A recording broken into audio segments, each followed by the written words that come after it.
Selamat datang di channel Simar Imam. Sembari mendengarkan tinggalkan like dan komentarnya bosku. Jangan lupa pasang headset kalian. Siapkan kopi dan camilan. Lupakan kenangan tentang mantan. Mari kita dengarkan sambil rebahan. Penguasa kuil surgawi. Bab 687. Xiao Tians berhenti berbicara dan mulai berkonsentrasi untuk mengkomunikasikan asal-usul dunia baru. Xiao Su juga melambaikan tangannya dengan sungguh-sungguh dan memasang serangkaian penghalang penyegel di sekitar Xiao Mansion. Putranya sekarang menjadi Kaisar Xiao di dunia Departemen Perang. Satu-satunya kaisar tertinggi dalam keabadian. Oleh karena itu, tidak boleh ada noda apapun di tubuh Xiao Tians. Jika ada, dia akan membantu Xiao Tians menanggungnya. Oleh karena itu, pada saat ini, Xiao Su, yang berada di puncak kekuatannya pada tahap awal kesengsaraan keempat, telah memasang penghalang untuk menutup dunia, dan tidak ada orang di luar yang dapat memata-matainya. Lambat laun, dua lubang hitam muncul di depan Xiao Tians dan Xiao Su. Kemudian aliran energi gelap yang sangat murni muncul darinya. Semenit kemudian, Xiao Su melemparkan tanda yang diberikan Diyu kepadanya sebelumnya ke dalam salah satu lubang hitam, dan Xiao Tians juga melemparkan segel kekaisaran gelap yang diberikan di Xie kepadanya ke dalam lorong gelap lainnya. Dengungan, dengungan. Semenit kemudian berlalu, bayangan humanoid hitam mengembun dari lubang hitam yang relatif besar di depan Xiao Tians dan Xiao Su. Segera, dengan pengisian energi yang terus-menerus, wajah hantu itu berangsur-angsur menjadi jelas, dan saat berikutnya, wajah Diyu muncul di tempat. Di pintu masuk gua yang lain, sosok Di Xie perlahan mengembun. Pada titik ini, Diyu dan Di Xie dipanggil dari asal-usul mereka yang terlahir kembali oleh Xiao Tians. Diyu perlahan membuka matanya penuh rasa tidak percaya. Dia menatap Xiao Tians dengan tatapan kosong, bertanya-tanya mengapa Xiao Tians ingin memanggilnya lagi terlepas dari resikonya. Anda harus tahu bahwa membangkitkan kembali orang kuat empat kesengsaraan seperti dia akan menghabiskan banyak uang di dunia Departemen Perang. Tentu saja, Diyu yang dibangkitkan kembali oleh Xiao Tians saat ini tidak memiliki kekuatan puncak dari kesengsaraan keempat akhir. Tetapi bahkan tingkat gairah ini membuat Diyu sangat bersyukur di dalam hatinya. Kemudian Diyu menarik napas dalam-dalam, dan dengan keras, dia berlutut dengan satu kaki di depan Xiao Tians. Diyu, terima kasih Kaisar Xiao atas kebaikanmu. Di masa depan, jika Kaisar Xiao memiliki instruksi, Yu tidak akan menyerahlah meskipun kamu mati. Namun, Xiao Tians tidak tergerak oleh ucapan terima kasih Diyu. Dia hanya menatapnya dengan dingin dan berkata, jangan berterima kasih padaku. Apakah menurutmu karakterku akan membangunkanmu lagi? Diyu langsung tercengang. Dia hanya melihat Xiao Tians dan tidak memperhatikan Xiao Su di samping Xiao Tians. Pada saat ini, ketika Xiao Tians selesai berbicara, Diyu berbalik dan melihat Xiao Su berdiri di sisi lain. Sesaat, saat Diyu melihat Xiao Su, perasaan di hati Diyu menjadi semakin kuat. Dia tidak pernah menyangka bahwa hanya kemauannya saja dia memisahkan klon dan mengikuti Xiao Su berjalan di dunia gelap. Namun hal itu meninggalkan persahabatan yang begitu dalam di hati Xiao Su. Panggilan. Diyu menarik napas dalam-dalam dan membungkuk dalam-dalam kepada Xiao Su, saudara Xiao. Terima kasih. Kaisar kegelapan terkemuka sekuat Diyu tidak bisa menahan matanya yang basah saat ini. Tidak ada yang mau mati jika bisa hidup, terutama pahlawan tiada taraf seperti Diyu yang memiliki ambisi tak berujung di hatinya. Xiao Su juga menatap Diyu dengan mata yang rumit saat ini dan mengangguk dan berkata, Diyu, istriku dipaksa mati oleh sumbernya. Aku ingin membangunkannya kembali, tapi itu tidak mungkin terjadi di dunia Departemen Perang, jadi aku akan segera melakukannya. Pergi keluar angkasa, apakah kamu bersedia ikut denganku? Ketika Diyu mendengar ini, dia semakin terharu. Dia mengangguk dengan berat, dan kemudian langsung melayangkan intinya ke tubuh Xiao Su, dan dengan sungguh-sungguh berkata, Saudara Xiao, mulai sekarang, aku akan mengikutimu sampai mati. Tanda seru petik 2.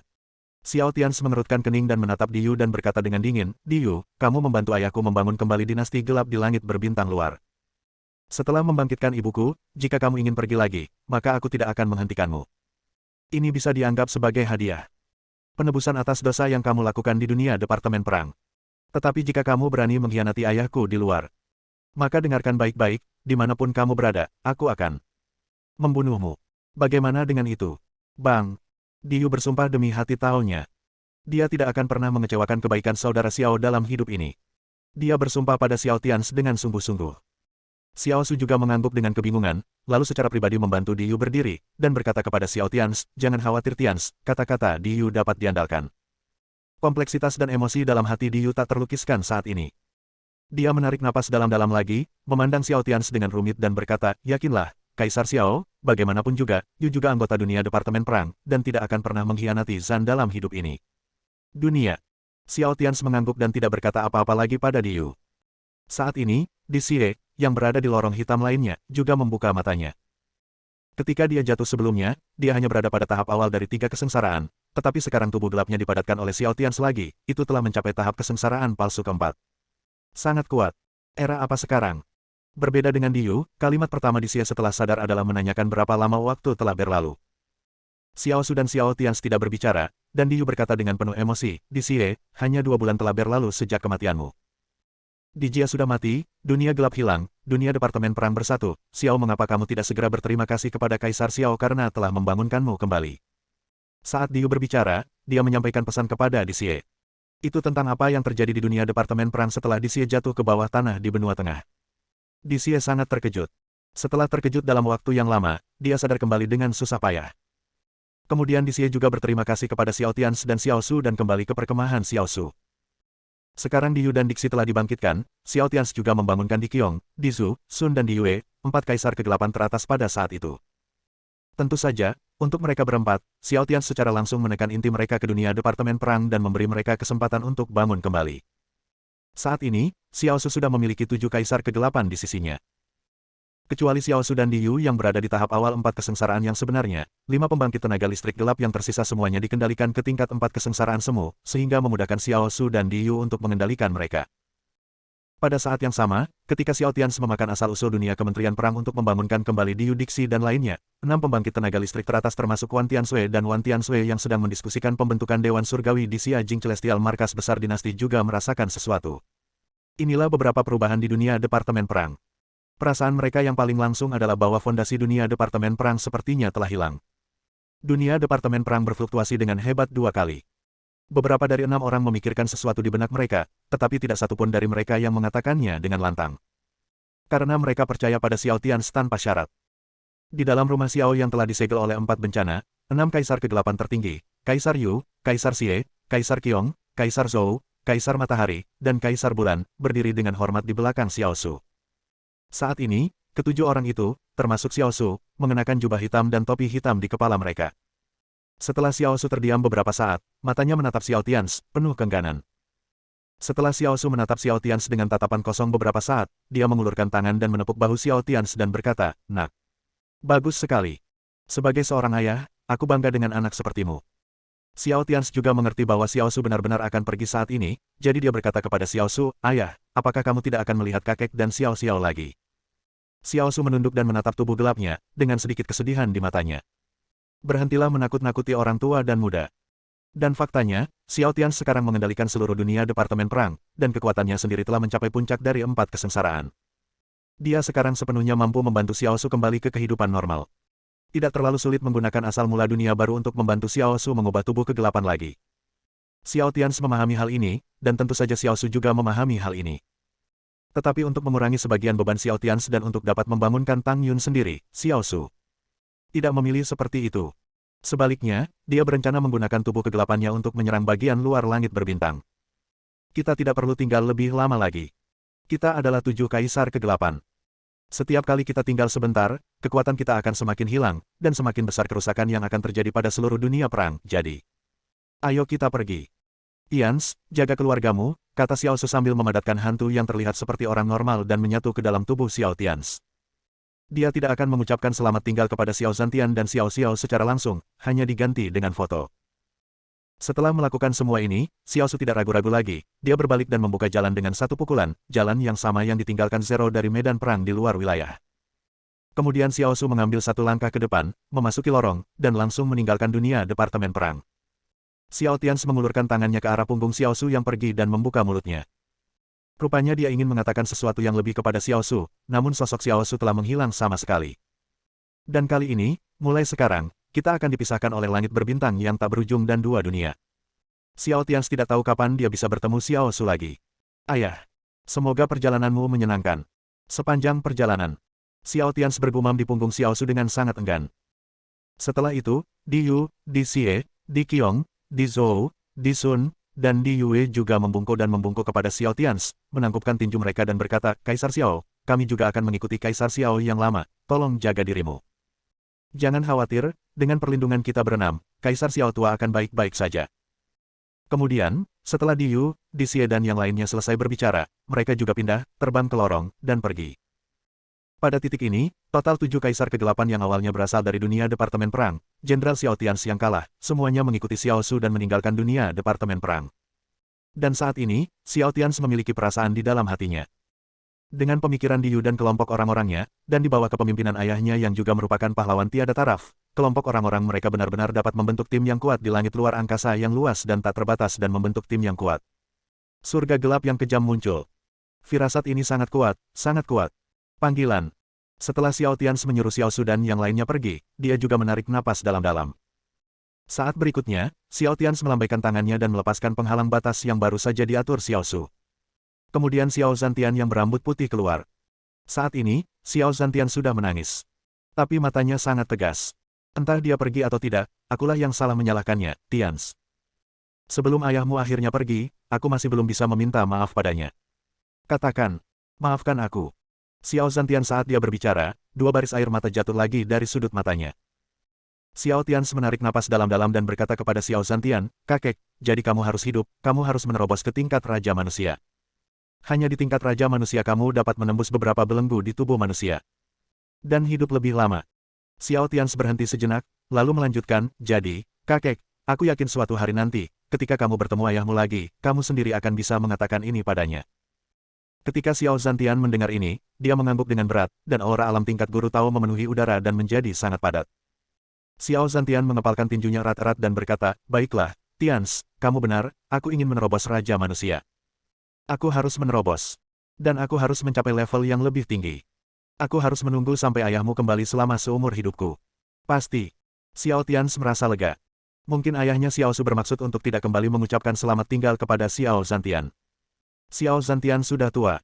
Jika dia tidak memiliki keyakinan yang kuat di dalam hatinya, dia mungkin tidak akan bisa bertahan lama. Jadi ini baik-baik saja. Tians, silakan kembali. Wei Wei telah kembali. Wei Wei sedang memasak untukmu di rumah, dan Xiao Xiao sedang menunggumu. Kamu kembali menemani mereka. Aku akan tinggal di sini sebentar. Sendirian. Setelah beberapa saat sementara, Xiao Zhantian melirik ke langit yang semakin gelap, masih melihat ke arah kiri Xiao Su, dan berkata pada Xiao Tians. Baiklah, Xiao Tians mengangguk. Dia tahu bahwa Xiao Zhantian ingin tinggal sendirian untuk sementara waktu. Jadi tidak ada gangguan lebih lanjut. Kemudian dia langsung merobek ruang itu dan kembali ke pintu depan keluarga Tang dalam 1 langkah.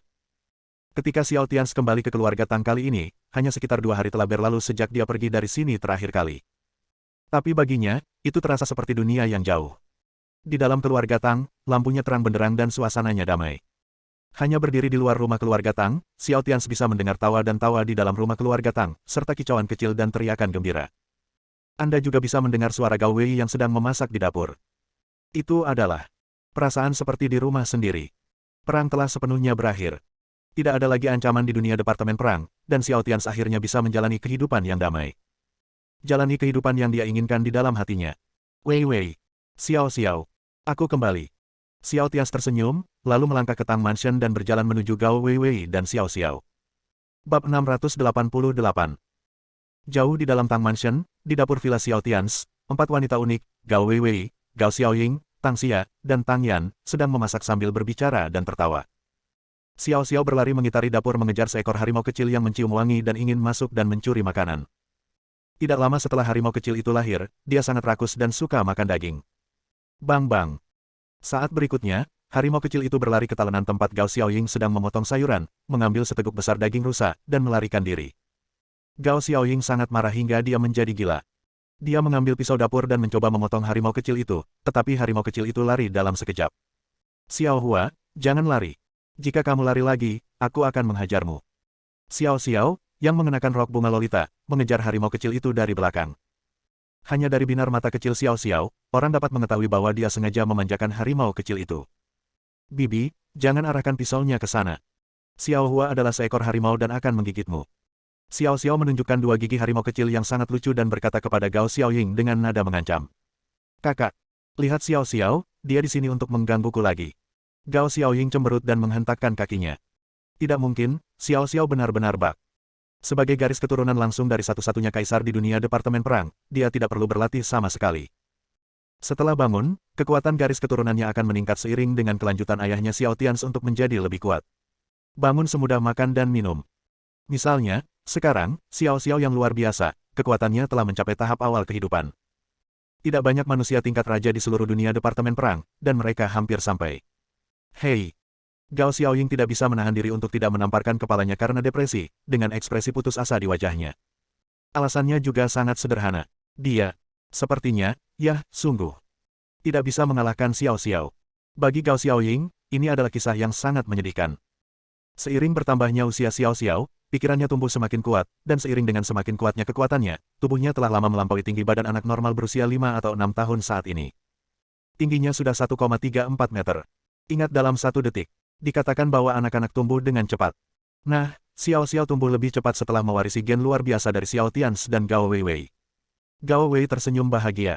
Dengan gerakan jarinya, sepotong daging rusa baru melayang ke talenan Gao Xiaoying. Gao Wei tersenyum dan berkata kepada Gao Xiaoying, "Xiaoying, itu hewan peliharaan kecil. Tidak apa-apa.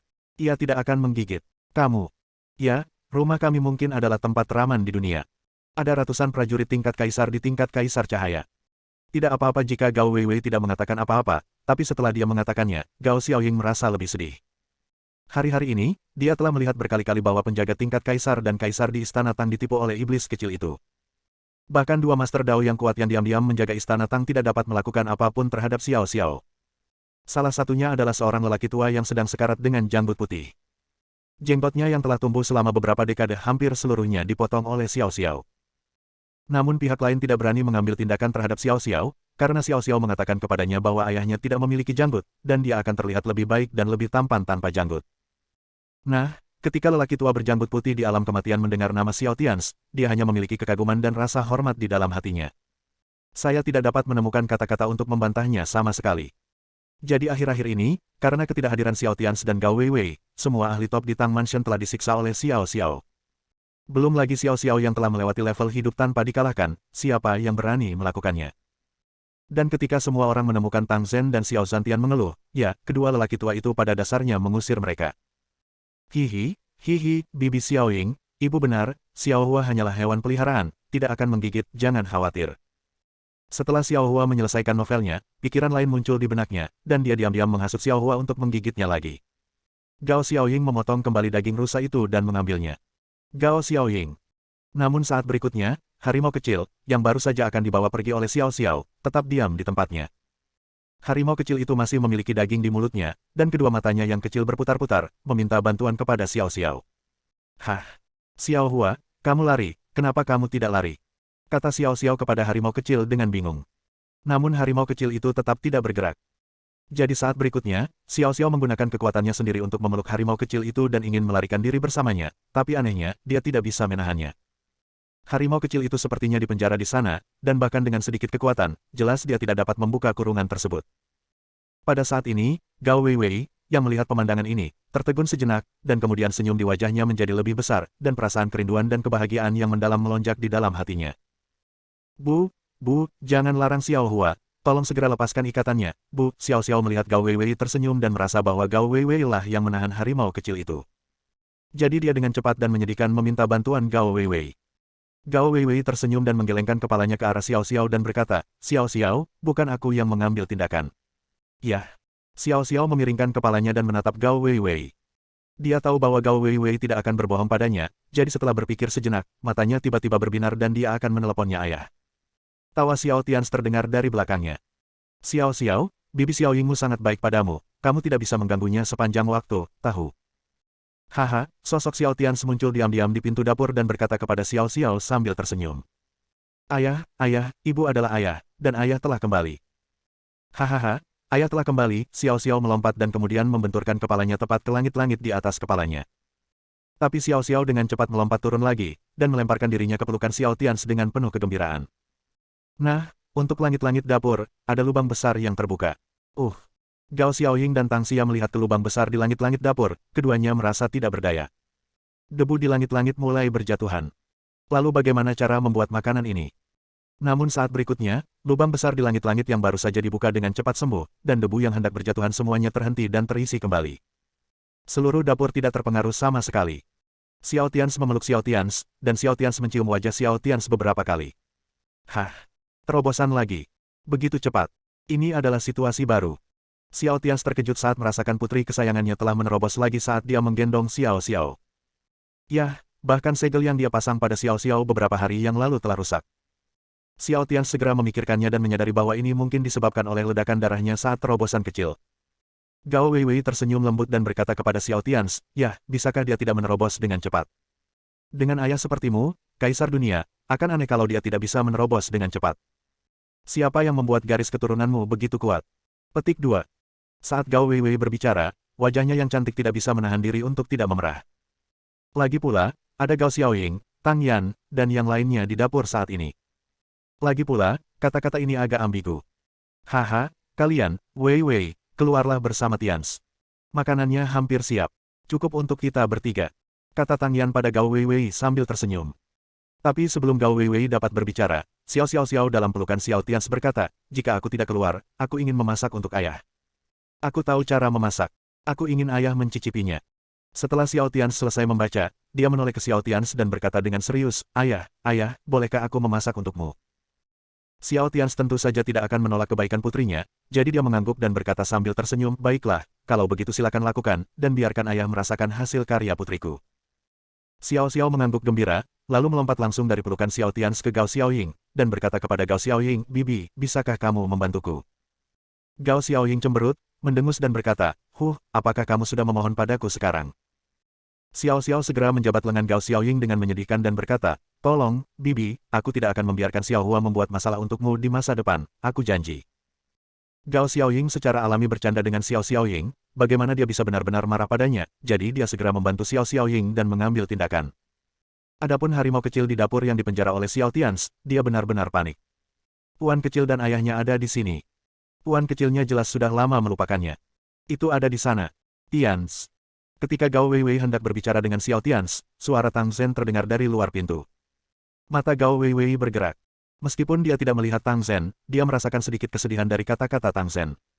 "Baiklah, kakek," jawab Xiao Tians, berbalik dan berjalan keluar.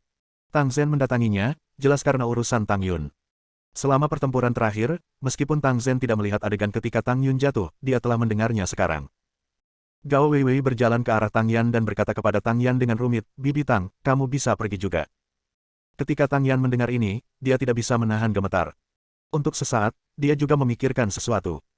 Bagaimanapun, Xiao Tians dan Gao Weiwei telah kembali sekarang, tetapi Tang Yun belum kembali. Sebelumnya, dia secara tidak sadar merasa ada sesuatu yang hilang, tapi sekarang dia tiba-tiba teringat akan hal itu, menatap Gao Weiwei dan berkata, "Weiwei, apakah dia saudara perempuanku?" Ada sedikit kesedihan di ekspresi Gao Weiwei, dan dia mengangguk ke Tang Yan dengan sedikit kesakitan. Tang Yan berjalan keluar dengan bingung. Bersambung.